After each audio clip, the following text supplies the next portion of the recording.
Hello बच्चों, आप सबको मेरा स्वागत।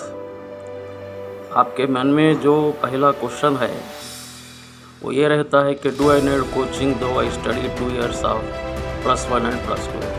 या इंटरमीडिएट हो या पीयूसी हो, हम 2 साल बहुत मेहनत से कॉलेज गए, क्लासेस अटेंड किए और टेक्स्ट बुक पढ़े, नोट्स पढ़े, बहुत सी टीचिंग क्लासेस में हम अटेंड हुए। क्या अपने को नीट की कोचिंग की ज़रूरत है या नहीं है? तो ये चीज़ को मैं एक्सप्लेन करने वाला हूँ। आप ये वीडियो को सब्सक्राइब करो, लाइक करो। बहुत से आपके सवालात का जवाब इस वीडियो में मिलने वाला है। Let us proceed. और एक बहुत इम्पोर्टेंट क्वेश्चन अपने दिमागों में ये रहता है, why do I fail in getting a good rank despite best coaching and hard work. हर बच्चे के मन में ये चीज़ रहती है। मैंने बहुत बड़ी से कोचिंग सेंटर में ज्वाइन हुआ और हर दिन हर क्लास अटेंड हुआ और हर एग्ज़ाम अटेंड हुआ। बहुत सा हार्ड वर्क किया, 10 घंटे, 12 घंटे, 14, 16 घंटे मैंने डेली वर्क किया। फिर भी क्यों मुझे अच्छा रैंक नहीं मिल रहा है? इसका रीज़न भी इसी वीडियो में आप देखोगे और अंत तक लगे रहो। सबसे पहला क्वेश्चन ये था कि +1 +2 इंटरमीडिएट और पीयूसी के बाद क्या मुझे नीट कोचिंग की ज़रूरत है? हाँ है, लेकिन मिनिमम कोचिंग की ज़रूरत है। लॉन्ग आवर्स की कोचिंग की ज़रूरत नहीं है। मिनिमम कोचिंग हो, मिनिमम गाइडेंस हो, ताकि अपने को नीट का मॉडल समझ में आए और MCQs जम के प्रैक्टिस करें और मार्क टेस्ट अटेंड करें। इसके लिए कोचिंग की ज़रूरत है। अदरवाइज़ अगर ये चीज़ें नहीं हैं, सिर्फ आपका टाइम डेली 10-12 घंटे कोचिंग सेंटर खा रहा है, तो ऐसी कोचिंग की ज़रूरत नहीं है। वो कोचिंग को स्टॉप करो। मिनिमम कोचिंग और मॉडल्स, MCQs और मार्क टेस्ट पर कंसंट्रेट करो। आपका सेकंड क्वेश्चन यह था कि हमने बेहतरीन कोचिंग लिया, बहुत हार्ड वर्क किए और सारी रात जाग कर पढ़ा, मेहनत किया, फिर भी अच्छा रैंक नहीं आ रहा है। इसके 4 रीज़न हो सकते हैं। पहला रीज़न है आपके लैंग्वेज स्किल्स वीक होंगे। दूसरा, और सब्जेक्ट में जितने भी लैटिन वर्ड्स हैं, ग्रीक वर्ड्स हैं, उसके और रूट वर्ड्स के मीनिंग्स आपको नहीं मालूम होंगे।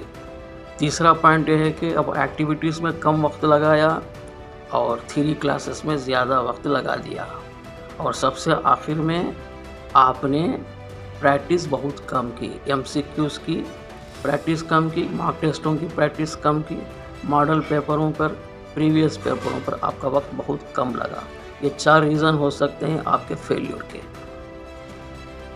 पहला रीज़न जो है, जो लैंग्वेज स्किल्स को डेवलप करने के लिए मिनिमम ग्रामर समझें।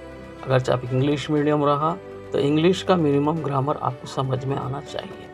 और दूसरी चीज़, जो भी टेक्स्ट बुक या मटेरियल हम स्टडी करते हैं, उसमें जो भी डिफ़िकल्ट वर्ड्स हैं, न्यू वर्ड्स हैं, उसका मीनिंग जानने की कोशिश करें। एक अच्छी सी डिक्शनरी इस्तेमाल करो जो आपके लैंग्वेज में, या हिंदी हो या तेलुगु, तमिल, कौन सा भी हो, उस लैंग्वेज की एक डिक्शनरी को यूज़ करें और उसका वर्ड्स को समझें। तो इस तरीके से हमने लैंग्वेज स्किल्स इम्प्रूव कर सकते हैं। Without language we can't understand. अपने को समझ में आएगा ही नहीं, ना टेक्स्ट बुक समझ में आएगी, ना मटेरियल समझ में आएगा, ना एग्ज़ाम में जो क्वेश्चंस आएंगे वो समझ में आएंगे। सो लैंग्वेज स्किल्स बेसिक हैं। ये बहुत से कोचिंग सेंटर्स इसको नेगलेक्ट करते हैं। You please don't neglect. अरे बच्चों, दूसरा रीज़न ये है कि हम बायोलॉजी सब्जेक्ट बाय हार्ट कर देते हैं। अपने को पता ही नहीं चलता कि कौन से वर्ड का क्या मतलब है। हर वर्ड जो भी बायोलॉजी में नया टेक्निकल वर्ड्स हैं, टर्मिनोलॉजीज़ हैं, उसका एक मीनिंग रहता है। हम अक्सर यूज़ करते हैं मोनो बोल के, मोनोकाटिलिडन्स, मोनोडेल्फस, मोनोकाटिलिडन्स, ऐसा ही डाइकाटिलिडन्स, डाइकोटमी, बायास यूज़ करते हैं, बायोलॉजी में यूज़ करते हैं, बायोटेक्नोलॉजी यूज़ करते हैं। ऐसे ही मार्फोलॉजिकल चेंजेस अपने को समझ में आ गया। अगरचे ये जो रूट वर्ड्स हैं, जो लैटिनाइज रहते हैं, maximum most of the biology words Latin में रहते हैं, थोड़े ग्रीक में रहते हैं, तो ये वर्ड्स को अगर से हम रूट वर्ड्स एक नियरली 100 रूट वर्ड्स हम समझ लेंगे तो बहुत से बायोलॉजिकल टर्म्स का मीनिंग, उसका डेफिनेशन अपने को समझ में आ जा रहा है। तो ये किसी एक अच्छी सी वेबसाइट में some important biological terminal root words जो भी रहते हैं उसको समझ लेंगे तो अपने का बहुत सा मसला हल हो जाता है। अरे बच्चों, थर्ड मोस्ट इम्पॉर्टेंट चीज़ है वो एक्टिविटीज़। वो एक्टिविटीज़ हम करते ही नहीं, हम थ्योरी कोचिंग क्लासेस में बढ़ जाते हैं और ये लेक्चरर्स के इम्प्रेशंस और उनके डायलॉग्स और उनका चलना फिरना, उनकी आवाज़ें, ये सुनते हुए अपना टाइम वेस्ट कर देते हैं। इंस्टेड ऑफ दैट, ना तो कोचिंग सेंटर्स अपने को एक्टिविटीज़ में लगाते हैं, ना तो हम कुछ लग रहे हैं।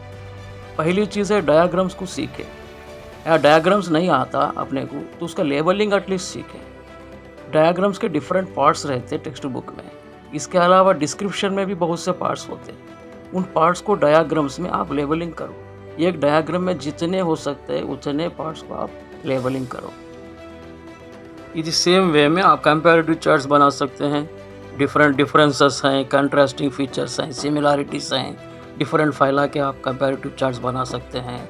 एनिमल किंगडम में, प्लांट किंगडम में, इसी तरीके से जो लाइफ साइकिल डिसीज साइकिल्स में, और इसी तरीके से different kinds of physiological as photosynthesis, respiration, इन सब के कंपैरेटिव चार्ट्स बनाते रहे। जिसमें भी किसी में भी डाउट अगर आपको कन्फ्यूजन हो रहा सो कंपैरेटिव चार्ट आप खुद करना है। If you go on doing this activity, subject खुद ब खुद इम्प्रूव हो जाता है। बैठ कर रटने से सब्जेक्ट इम्प्रूव नहीं होता। और तीसरी चीज़, टेबल्स बनाइए, कंपैरेटिव टेबल्स बनाइए। इसी तरीके से डाटा टेबल्स बनाइए, जो वैल्यूज़ रहते हैं उनके टेबल्स बनाइए। अब बनाते रहिए, चार्ट्स प्रिपेयर करते रहिए। और फाइनली साइकिल्स हैं, साइकिल्स में आपको डिसीज साइकिल्स हो सकते हैं, life cycles of some plant, some animals, for example protozoans हैं, इन्फेक्शंस हैं, इनके साइकिल्स बनो। फिजियोलॉजी में फोटोसिंथेसिस, रेस्पिरेशन, इनके जो साइकिल्स हैं, बायोकेमिकल साइकिल्स हैं, इसको बनाते रहिए। This activities will improve your knowledge to a very great extent. In depth knowledge आ जाता है आपको। अब बेकार थ्योरी क्लासेस में टाइम वेस्ट मत करो, रटने में टाइम वेस्ट मत करो।